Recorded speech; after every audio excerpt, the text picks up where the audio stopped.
కొంతమంది యువకులైన వాళ్ళు ఏమనుకుంటారంటే, మమ్మలను కొంతమంది మనుషులైన వాళ్ళు నిందిస్తూ ఉంటున్నారు, అవమానకరంగా మాట్లాడుతూ ఉన్నారు, మా పరువు తీస్తూ ఉన్నారు.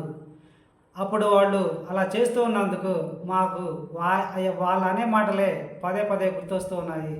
మా మెదడు వాటినే గుర్తు తెచ్చుకుంటూ ఎక్కువగా బాధపడుతూ ఉంటుంది అని అనుకుంటూ ఫీల్ అవుతూ ఉంటారు. వాళ్ళు సంతోషంగా జీవించరు, బాధపడుతూ ఉంటారు. అలాంటి యువకులతో ఇప్పుడు నేను మాట్లాడుతున్నాను. యువకులైన వాళ్ళారా, మనుషులనే మాటల గురించి మీ మెదడు తనకై తాను ఒక మనిషిలాగా వాటి గురించి ఆలోచించదు. తనకై తాను బాధపడదు ఒక మనిషిలాగా. దేనికంటే మెదడు అనేది మనిషి కానే కాదు, మీరే మనుషులు. మీరు మీ మెదడును ఉపయోగించుకుంటూ జీవించాలి.